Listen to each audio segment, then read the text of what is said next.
حضرت ابو ہریرہ رضی اللہ تعالیٰ عنہ فرماتے ہیں کہ کسی سے نکاح یا شادی 4 ریزنز کی وجہ سے کرو، یہ رسول اللہ صلی اللہ علیہ وسلم نے فرمایا۔ نمبر 1، کسی کے مال و دولت کی وجہ سے۔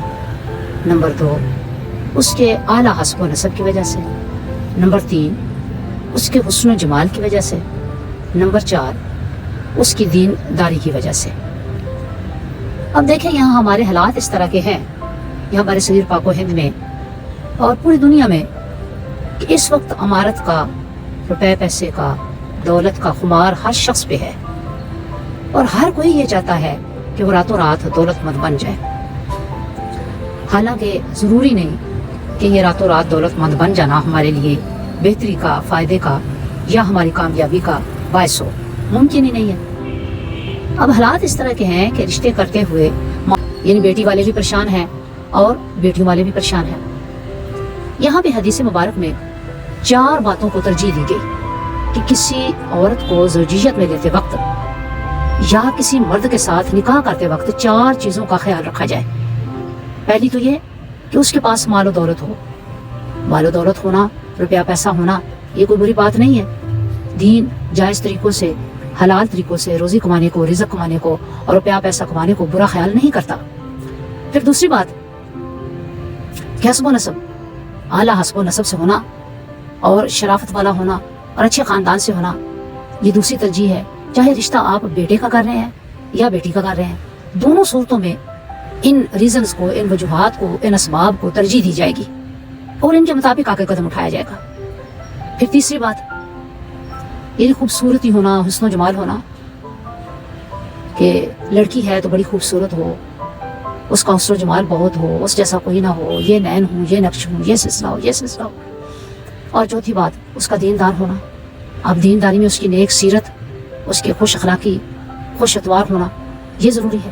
اب آج کل ہمارے حالات یہ ہیں کہ ہم اسی بات پہ رٹ لگائے ہوئے ہیں کہ جو لڑکی ہے نا وہ بس پیاری بہت ہو، اس کی صورت بڑی پیاری ہو، حسن و جمال میں سب سے آگے ہو۔ کہتے ہیں کہ حسن سیرت، نیک اتوار ہونا، نیک سیرت ہونا، اور نیک سیرت ہونے کو آقا علیہ الصلوۃ والسلام نے ترجیح دی ہے کہ اگر کوئی مرد نیک اور صالح ہو، عورت نیک اور صالح ہو، تو اس کو زوجیت میں لینا باعث رحمت ہے۔ اب مرد سے بھی زیادہ عورت کا نیک سیرت ہونا ضروری ہے۔ کیوں؟ اسی پر تو آنے والی نسل جو ہے وہ بنے گی۔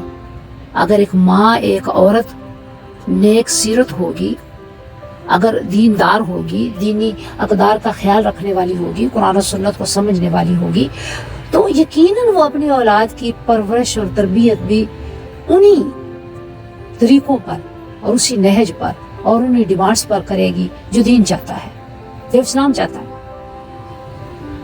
کیونکہ اگر بچوں کی تربیت نہ کر سکے، بچوں کو ایک اچھی نسل نہ بنا سکے اور ان کو دین کی طرف نہ لا سکے، اللہ اور اس کے رسول صلی اللہ علیہ وسلم کا فرما بردار نہ بنا سکے، تو پھر زندگی تو بیکار ہے، فضول ہے۔ بچوں کے ساتھ نیک عادات پیدا نہ ہو سکی، بچوں کا خیال سوچ اچھی نہ ہو سکی، بچوں کی جو نیک اتوار نہ ہو سکے، دین اسلام کے حق میں نہ ہو سکے، تو پھر ایسی زندگی کا کیا فائدہ، کیا ملا؟ زوجیت میں لینے کے لیے سب سے جو اولین ترجیح ہے وہ یہی ہے کہ عورت نیک سیرت ہو، خوش اخلاق ہو، خوش اتوار ہو، عادات اچھی ہوں۔ کیونکہ مرد نے تو سارا دن گھر سے باہر رہنا ہے، اس کو نہیں پتا کہ بچوں کے ساتھ کیا ہو رہا ہے، کیا بچے کر رہے ہیں، بچوں کی تربیت کیسے ہو رہی ہے، کیسے نہیں ہو رہی۔ وہ کئی مہینے باہر رہ سکتا ہے، ہفتوں باہر رہ سکتا ہے، باہر کے ملکوں میں جاب کرتے ہیں۔ پھر ایک عورت ہی ہے نا جو ایک نیک نسل کو، ایک اچھی اولاد کو پروان چڑھاتی ہے، وہ اولاد جو دین کے قریب ہو، وہ اولاد جو اللہ کے قریب ہو، اللہ کے حبیب کے قریب ہو صلی اللہ علیہ وسلم، اور اس کے اندر وہ اتوار ہوں، وہ عادات ہوں، وہ اخلاق ہوں، وہ سیرت ہو، وہ کردار ہو کہ وہ جھلکتا نظر آئے، اس کے کردار کی خوشبو وہ نظر آئے، اس کی خوش اخلاقی اس کے اندر نظر آئے، جو دین چاہتا ہے، جو اللہ رب العزت چاہتا ہے، جو ہماری کتاب چاہتی ہے، قرآن چاہتا ہے، جس میں زندگی گزارنے کے اطوار، طریقے، اقدار جن کا ذکر قرآن حکیم کے اندر کیا گیا ہے۔ اس لیے تمام والدین کو اس بات کا فکر کرنا چاہیے کہ میں جس اولاد کو پروان چڑھا رہا ہوں یا چڑھا رہی ہوں وہ کیسی ہے، کیا میں نے وہ تربیت کر دی، کیا پرورش اس طریقے سے کی جیسا قرآن و سنت چاہتا ہے، جیسا اللہ کے حبیب چاہتے ہیں، کیا میں نے ویسے بنا دیا جیسے سیدہ فاطمہ الزہرا نے اپنے بچوں کو بنایا تھا، ان کے اندر وہ عادات اطوار کردار کنورٹ کیا، ان کے اندر وہ نیکیاں وہ خوبیاں ٹرانسفر کی؟ اگر تو کر لی تو پھر اللہ کا شکر ادا کریں، اگر نہیں کی تو یہ لمحہ فکریہ ہے، سوچنا ہوگا کہ ہمیں آخر کرنا کیا ہے۔